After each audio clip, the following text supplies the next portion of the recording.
My apologies, peeps. This is part two of the message that I was doing. We got interrupted by a troublesome neighbor, and I had to deal with that. I apologize.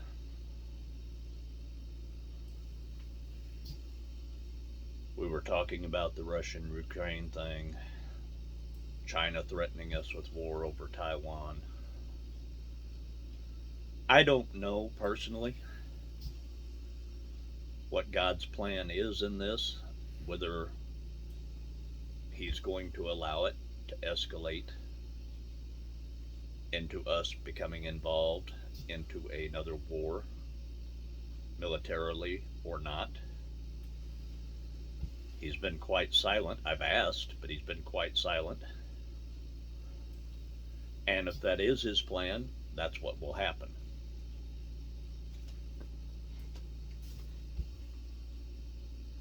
All we can really do is pray for God's will to be done, whatever that may be. But if this does escalate to the point where the United States comes under attack and we get drawn into a war and or a nuclear conflict, we have to be prepared for that. We have to be prepared to deal with it because it will affect us. This whole situation is going to affect us, whether we get drawn into it militarily or not. Gas prices are already going through the roof. Cyber attacks are ongoing right now in the United States from Russia and other entities, other enemies, in an effort to cripple our abilities to respond, to in an effort to weaken our abilities to defend ourselves. I spoke earlier in part one of this about Russia landing nuclear bombers in Venezuela, right in our backyard.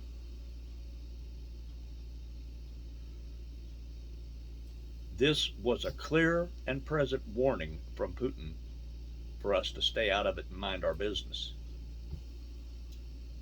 His opinion is this is not our business, it's his and the Ukraine's.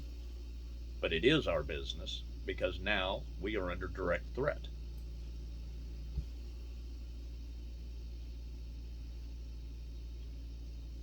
And I'm here to tell you, if we do come under a nuclear attack, there's not going to be any big warning from the government to let you know that it's happening.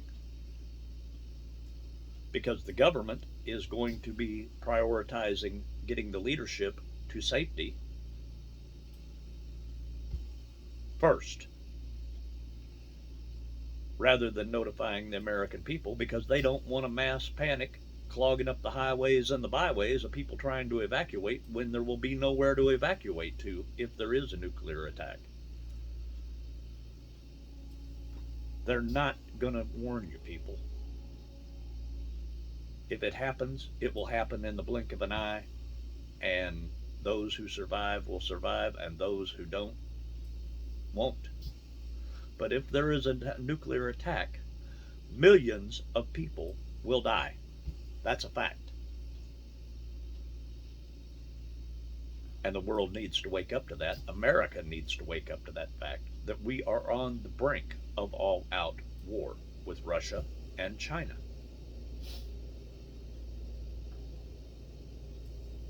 It doesn't get any more serious than this. As I said in the part one, I've preached on this. Other ministers have preached on this, that war is coming to the United States, and it is. We're going to get drawn into this if it doesn't get stopped. If something doesn't get done to stop this before it escalates further, we will see war on the United States soil again.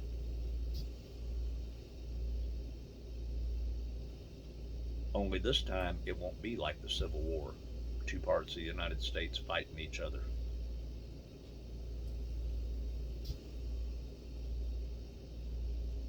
We are a threat to Putin's plan. We are a threat to China's plan. And China has flat out said this will lead to war if we interfere any more in the Taiwan situation. And mark my words, China is watching this Ukraine thing. And they've seen our lack of response to stop it. And they've been emboldened by that. They're itching to attack Taiwan. Every day they're flying into Taiwan's airspace with fighter jets and bombers. Acts of provocation. It's preparation for another invasion. And when that happens, like it or not, if not before it happens, we're going to be involved. The United States will be involved in this mess if it's not stopped quick, fast, and in a hurry. Now you can say I'm using fear-mongering, that I'm using paranoid, and that I'm using scare tactics all you want, but it doesn't change the facts. It is what it is. We are on the brink of war.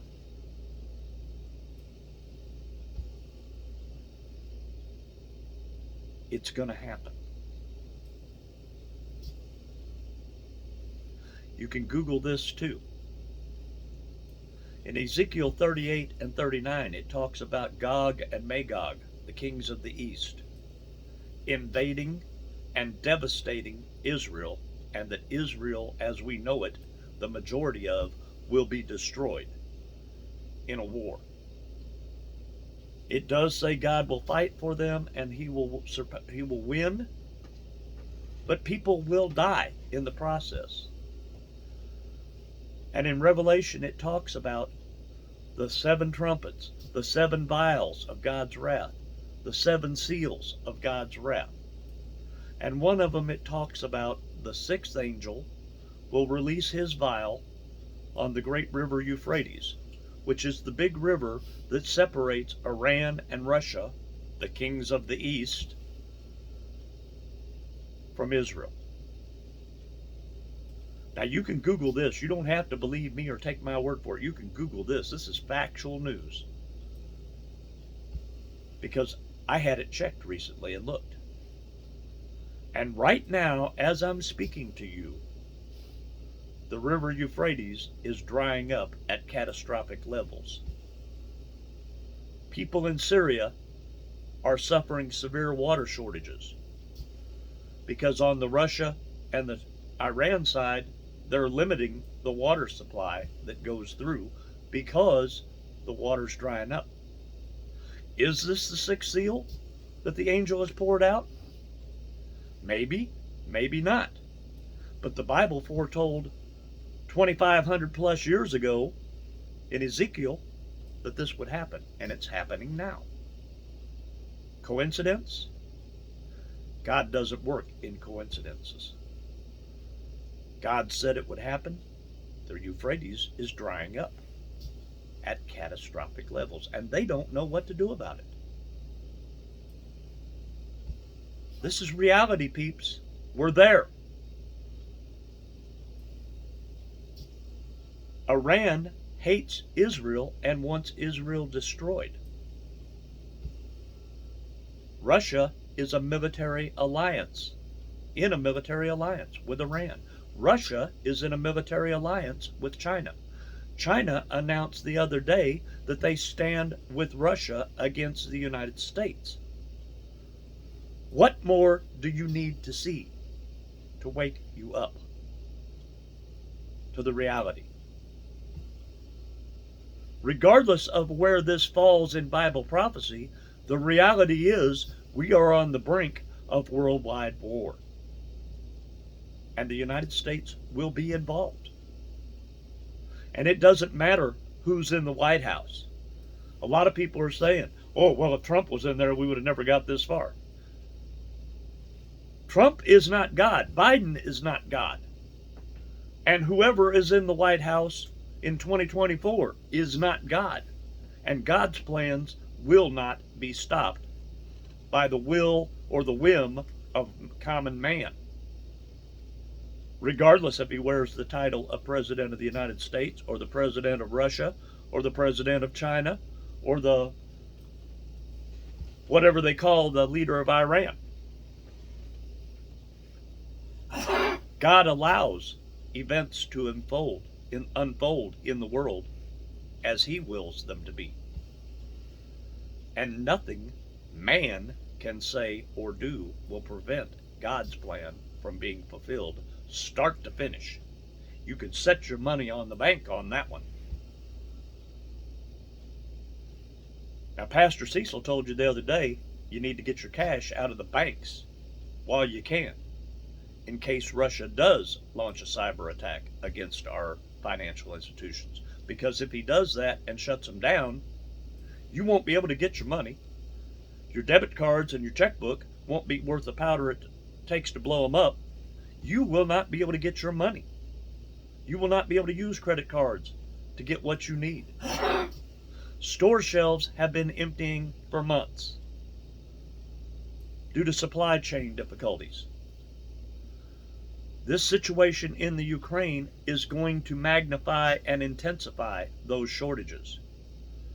And if we get involved in a conflict or a war with China over Taiwan, that is going to devastate supplies too. You need to be stocking up. We've been saying this for 2 years now.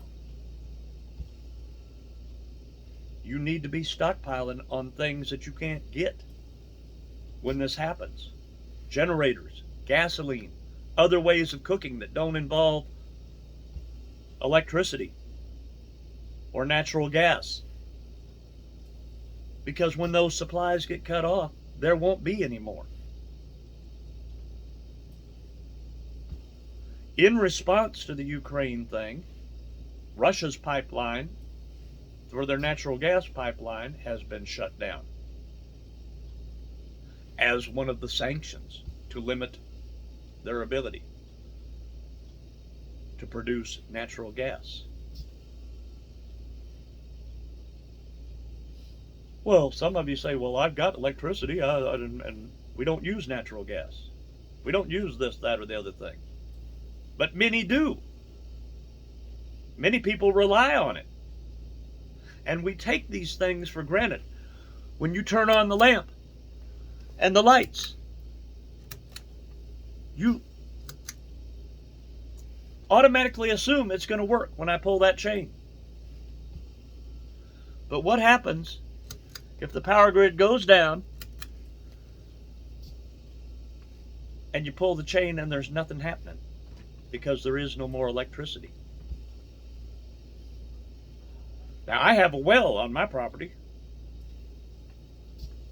where I'm not dependent on water from the city or the state or the government.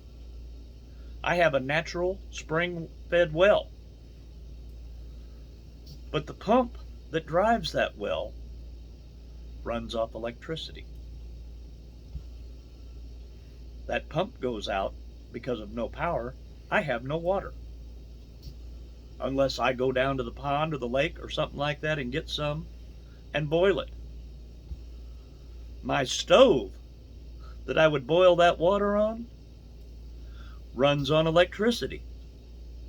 If there's no electricity, my electric stove doesn't work. Yes, I have a big wood stove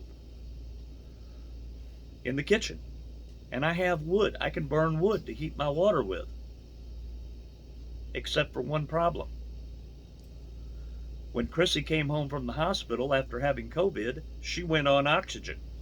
We can't have open flame in our house while she's on oxygen. Big boom. What you gonna do, Brent? Gonna have to find alternative sources for heat. Gonna have to find alternative sources for water, for cooking. And if there's no gasoline, there's no way to get out and get anything. Starting to see how it works now? We're dependent on our power grid. We're dependent on our electricity. We take these things for granted. Blink of an eye, they can be shut down. And Russia is threatening to do that to us in response to these sanctions. Putin has already proved he's not playing. He's put nuclear bombers in our backyard in Venezuela. Hypersonic jets, bombers. Not supersonic, that travel at the speed of sound, hypersonic. Which means from Venezuela to United States soil in minutes.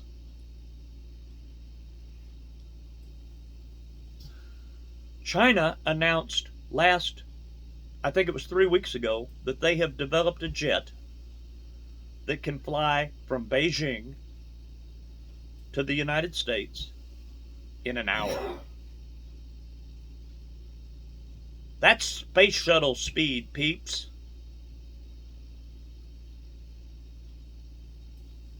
It's a several-hour flight from New York to Europe by commercial airline. We're talking the speed of one of our spaceships, one of our rockets, a space shuttle that we send into space to take satellites or to go to the International Space Station to take things to and from. Devastation can come in the blink of an eye if one of these things gets through and drops a payload on the United States. And yeah, I hear you. Oh, well, if they nuke us, we're going to nuke them back. Uh-huh. We will. And millions of people will die. Millions of innocent people who don't want war, who don't want to die, that aren't military combatants fighting for their cause, will die.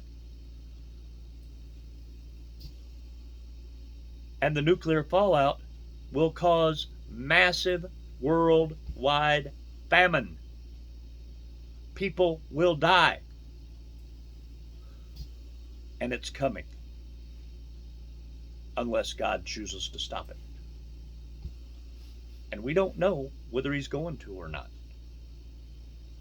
Whether this is part of the plan he intends to use to fulfill his plans for the end days prophecies. But it sure smells like it. It looks like it.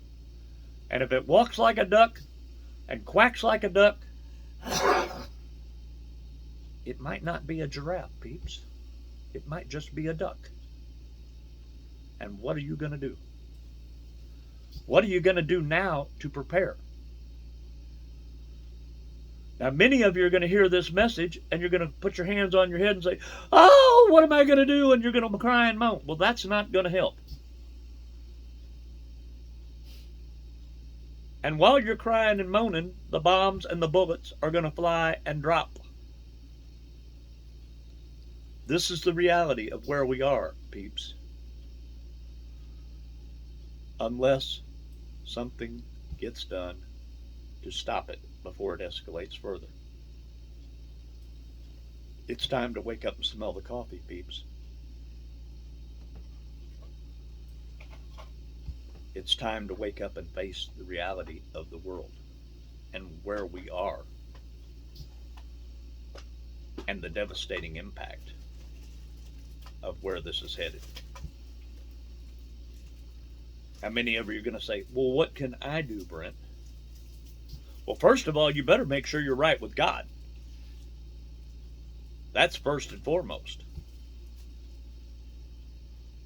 Because that way, if you're one of the innocent collateral damage that gets taken out by a nuclear blast or by invading forces that will come on United States soil, and they will, it's gonna happen, whether you believe it or not. Some things are true, whether you believe them or not. And like I said, go ahead and say I'm paranoid. Go ahead and say I'm fear-mongering, using scare tactics. But I'm just letting you know, it is what it is, peeps. And the world is in a very dangerous, precarious place right now. If you're not right with God, you need to get right. Quick, fast, and in a hurry, and you need to stay right. Because eternity is forever. Now, that's not just the message. That's a priority even if we weren't at this point in world affairs. But regardless of what your position is on getting right with God or not, the world as we know it is about to take a major hit if things don't change quick, fast, in a hurry. And it's not looking like they're going to.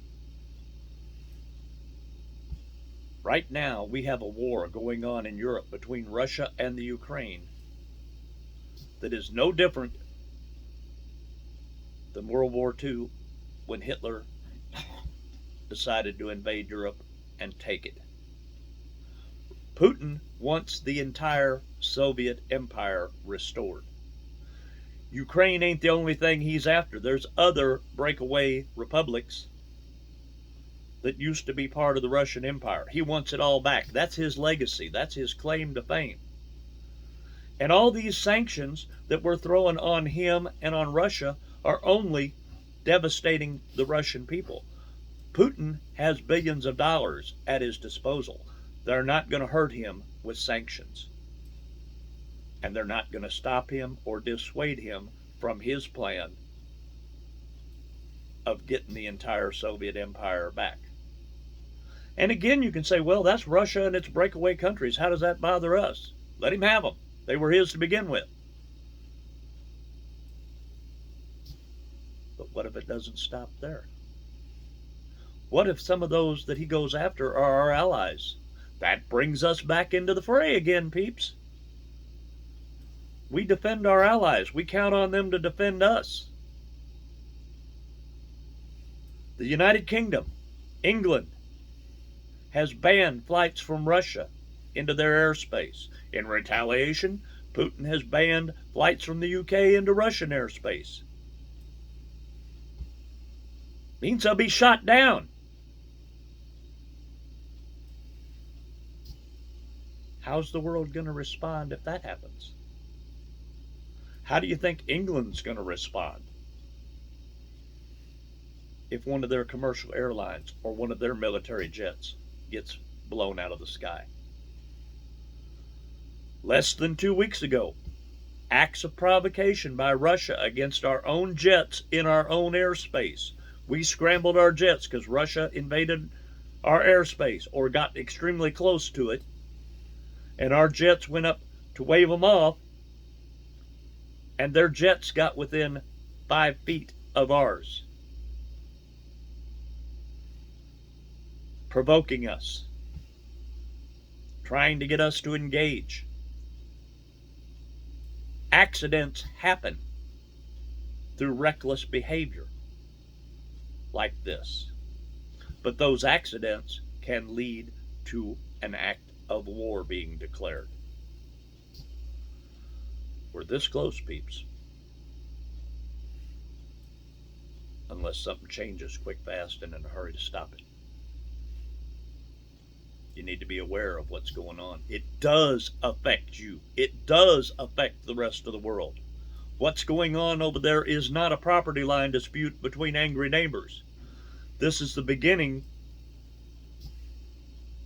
of a devastating war that affects the entire world and the survival of the world.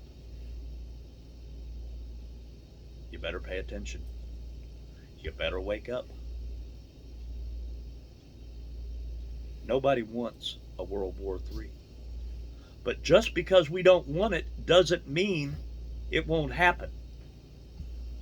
Putin has said flat out, any country, and he named us specifically, the United States, but he says anyone from the West or wherever that interferes with his actions in the Ukraine will meet consequences that they have never seen before in history, including, but not limited to, nuclear warfare. He said all options have been put on the table and the decisions have been made. That's saying he will do anything at his disposal to achieve his agenda. That is a flat out declaration saying, anybody interferes, we'll blow you off the map. That's the reality where we are today. You need to wake up and accept that and do what you can to prepare for you and those you care about. Because there's no safe place to run to, there's no place to hide, and it's too late to pray 2 Chronicles 7:14 for Lord to heal our land. It's not going to happen. We're past that. God's plan for the end of this world is unfolding. What you decide today to do in response to that determines your future and your eternity. I pray that if you don't know Jesus, that you get to know him real quick, fast, and in a hurry. And get right with him. Because that is your only hope. Jesus said in the end days, those who endure till the end shall be saved. That's a clear warning from Jesus' own lips that not everybody is going to survive the atrocities that go on in this world. Some will, some won't. And we don't know where we fall in the list of who will and who won't still be standing and alive to see him come back in the clouds. But we know he's coming.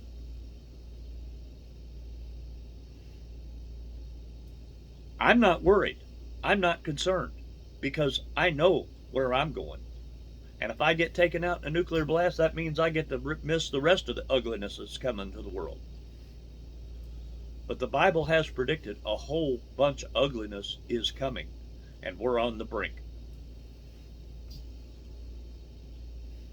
It's right around the corner, like a snarling dog. And that dog's about to be let off the leash.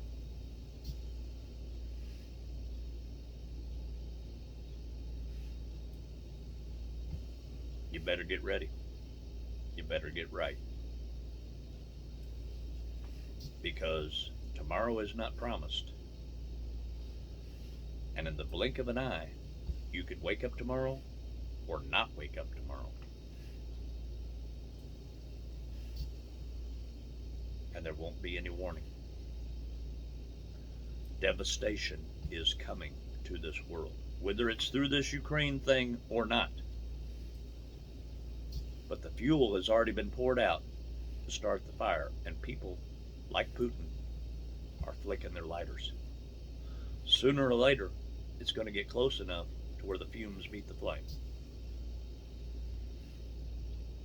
That's the reality. That's where we are. Believe me, don't believe me, I don't care. I don't have the luxury of caring about if you don't believe and trying to convince you. But I had to get on here and tell you what's going on. And hopefully you'll hear and see for yourself and wake up. This is not simply a Russia-Ukraine thing. Disgruntled neighbors fighting over a property line. This is big stuff, peeps. And it affects the world. How this turns out affects each and every one of us. Worldwide. Because the consequences will be felt worldwide. And right now, innocent people, women and children, are being destroyed that aren't even part of the conflict. They're not military combatants. In war, the armies face off, and people expect it's part of the reality of war that people on both sides get killed, fighting for their cause. That's how war works. And as I said in the part 1, there is collateral damage because people live close to the areas affected where the battles are going on that aren't in the battle. They're just trying to live and survive, like you and me. But they die because they're too close to where all the bombs and bullets are flying. But where is the honor in direct attacks on civilians who are not military combatants? And this is happening right now in the Ukraine. A nation that only wants to be free and is trying to defend their freedom, 250,000 strong against potentially 7 million Russian military that are following Putin's agenda. It's going to be a bloodbath, peeps. Unless God intervenes or allows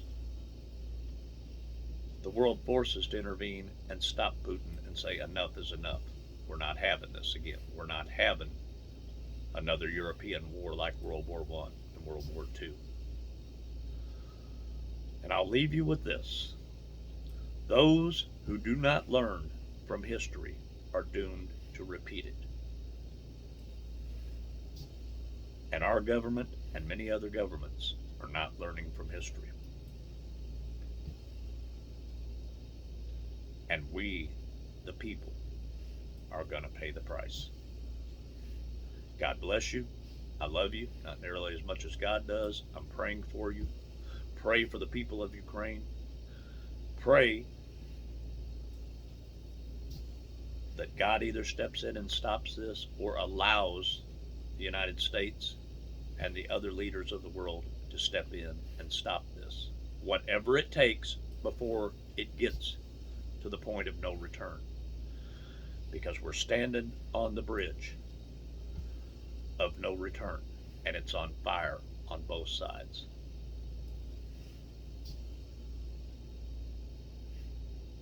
That's where we are, peeps.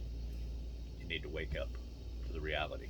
You need to wake up and smell the coffee and see what's going on in the world. That's all I got.